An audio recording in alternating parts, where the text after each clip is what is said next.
chicken, a dance of the Blackfoot Confederacy, a dance that goes back to the late 1800s. It started with a time of the sun dance, their ceremonial dances. In looking at ways during their break, they looked at ways to entertain the people. The grass dance or the chicken dance is a reflection of the prairie chickens across the prairie. As you notice, footwork. Again, keeping in time with the beat of the drum, we want to certainly thank each of you for coming out and doing honor in memory of Mr. Mike LaLiberty. So again, we're going to go to Indian Hill for our first song, Chicken Dance. Hookah!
Audience, a round of applause again for these gentlemen, champions in their own right.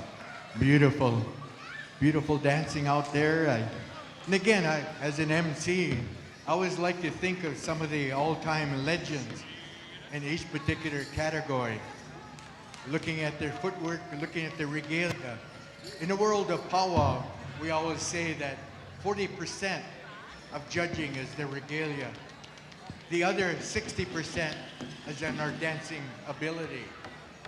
So this is again what is created in the world of dance in all different styles. Each contestant must keep in time with the beat of the drum and at the last beat as well. So again, gentlemen, stand by. I believe as you go to Dakota Hotan. So we're gonna ask for a second song. And again, audience, let's welcome these gentlemen on with a big round of applause. Again, the men's chicken dance, Hookah, Dakota Hotan.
Hacha, haka.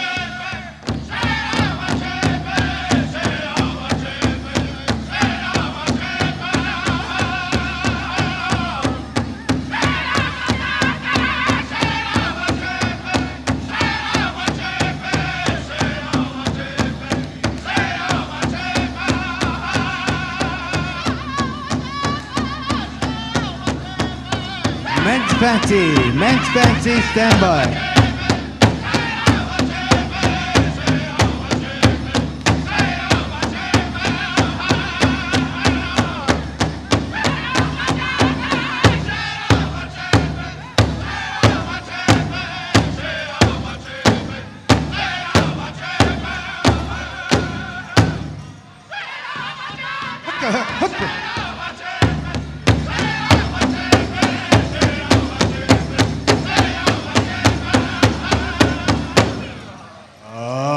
Audience, let's hear it.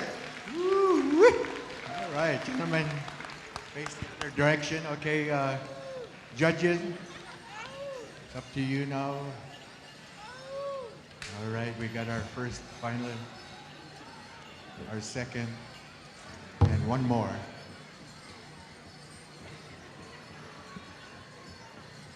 All right. Okay, audience, how about a round of applause for the other contestant? And again, thank you for coming out. Okay, men's fancy. Men's fancy. Somebody, I guess, I don't think shared and announced that we were looking at chicken grass fancy. Okay, all right, we got a couple dancers out here. Again, champions in their own right. Back in the late 1800s, there was a Buffalo Bill Wild West show that toured overseas. In looking to entertain the audience, Buffalo Bill had a direct influence on this particular style of dance. Bill overseas. To entertain Buffalo Bill influence on this. In those wild, there's just a basic 1-2 step. They didn't have all the feathers, the regalia, the bells that you see today. So you asked the dancers to pick up the speed, asked the drums to pick up the speed, the dancers to, again, a bunch of their footwork. That's what you see here today. Perhaps two of the greatest fancy dancers of all time. In my book, Mr. Johnny Whitecloud, Otto from Oklahoma, and I had Gordon Lastly from the Meskwaki Nation. I know. Okay, gentlemen, I asked to judge on that one. Come on out. Dennis. Yeah. You too. Yeah. Turk.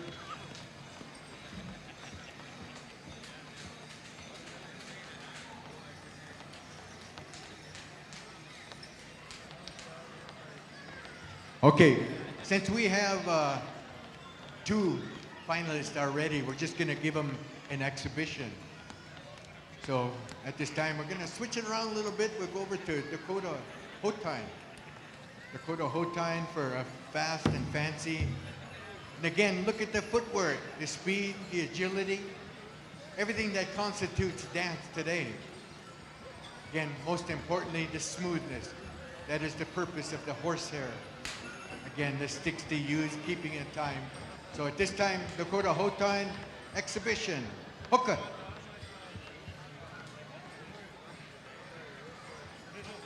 Three times.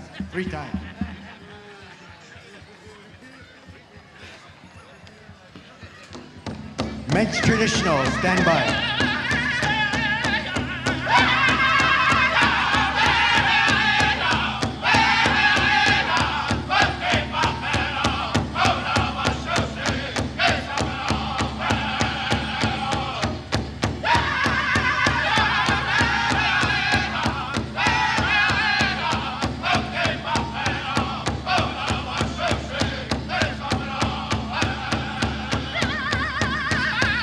How about it, audience?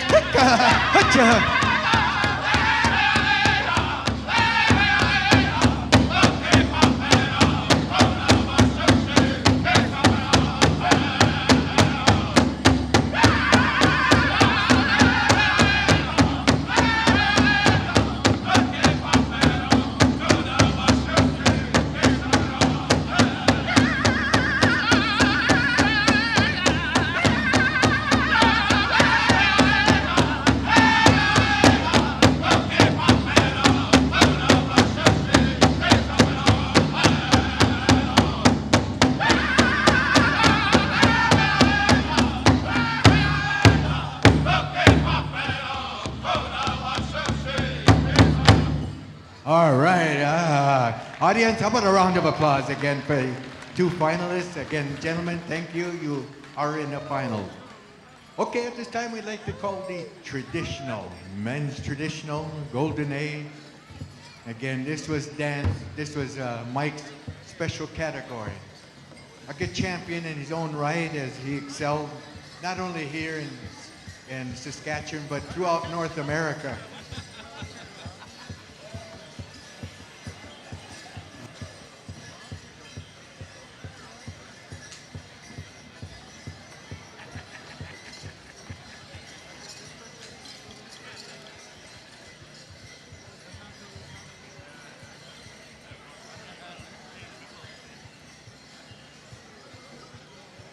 Okay, as I was saying earlier, when this dance was purchased from the Omaha people, they gave 55 horses. The Dakota people were perhaps the biggest influencer in this particular style of dance. You notice the bustles that they wear are a reflection of the warrior societies. They were the birds of prey that came onto the battlefield.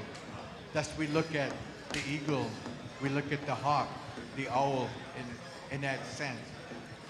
You notice the headdresses, again, a reflection of the warrior society. The footwork, again, what I call the storytellers. This again, the men's traditional. Again, this was Mike's style, Mike's way of, again, being a part of the world of Pow Wow. So at this time, I believe we're going to go over to Indian Hill for a traditional song. Gentlemen, I think you'll probably get two songs, so kind of stand by Dakota Hotime for your second.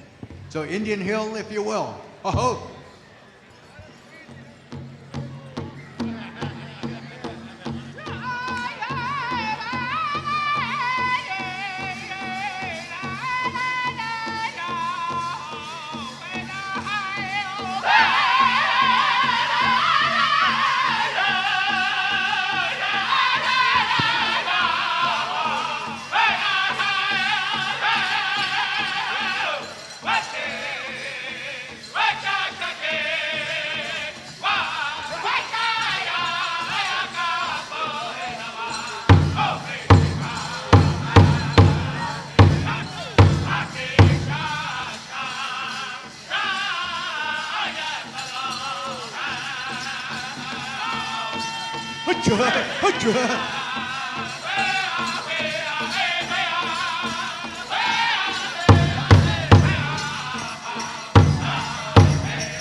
What a beautiful song. Hutcha, hutcha.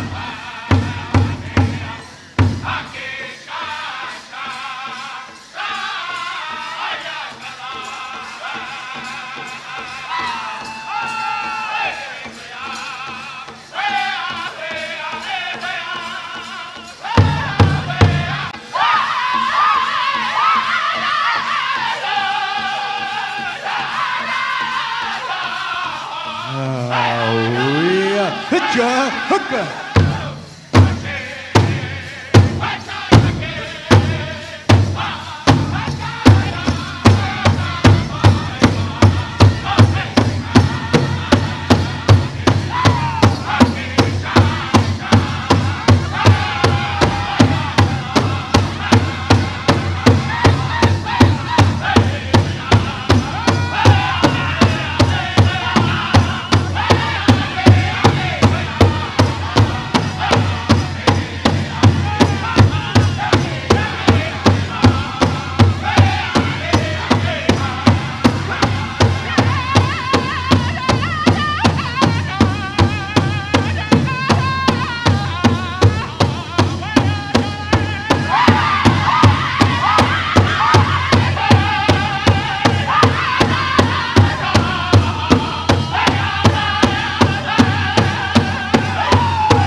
applause, audience.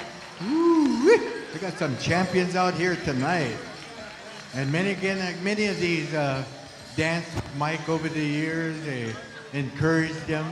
Some of them even made parts of his regalia. So again, I want to thank each of these gentlemen for coming out. In the world of traditional dance, perhaps the individuals that stand out to me, the legends. Back in the 1950s, 1960s, two gentlemen stood out, Mr. Steve Charging Eagle, Ellis Head. I look at these gentlemen that introduced dance as what we see today. In the 1970s, there was a gentleman from Carry the Kettle, a champion fancy dancer in his own right. He got into a car accident. He broke his back. He lost one eye. He came to me and saying that he wanted to dance to gain that spirit, that blessing. He carried a lot of that footwork from the fancy over to the traditional. So what we call the contemporary traditional style of dance. That gentleman, of course, none other than Mr. Tim Ijapi. Tim is perhaps one of the biggest influences in the contemporary style of dance. It's good to see a lot of the Dakota dancers here that dance and prefer the old style. That was, again, Mike's particular style of choosing. And so again, on behalf of the family, we want to thank you. There are going to be 4 finalists in this group. So gentlemen, we want you to dance your best. This again, we're going to go into the finals. So Dakota Ho time. Aho. One way there.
Gentlemen, stay right where you are.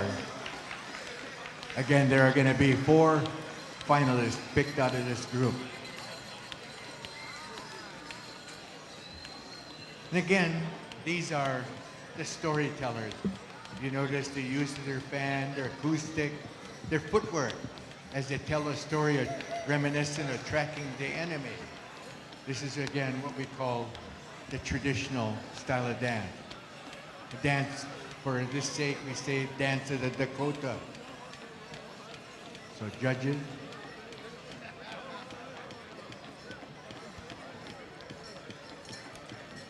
Who?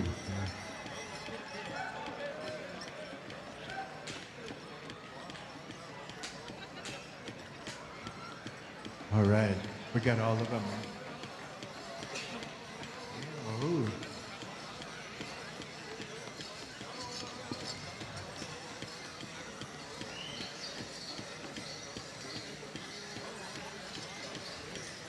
Again, how about a round of applause for the other contestants? And again, on behalf of the family and behalf of the spirit of Mike, we certainly appreciate and thank you for coming out. And again, may you receive good blessings in return.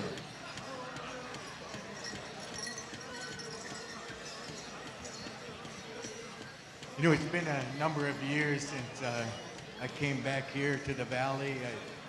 I worked for the Assembly of First Nations and Assembly of Manitoba Chiefs and the Dakota Nation. I kind of wanted to introduce one of my brothers here, Chief Paggi. Chief Dennis Paggi, come on up. Again, a brother of mine befriended Mike over the years. Always recognized him for his dancing ability. So it certainly is indeed a great honor to have Chief Paggi coming over from Manitoba. He was a mentor that we worked together for 18 years, and it certainly was an honor as we stood not only for Manitoba, the Dakota people, but all of Canada. And Dennis was quite instrumental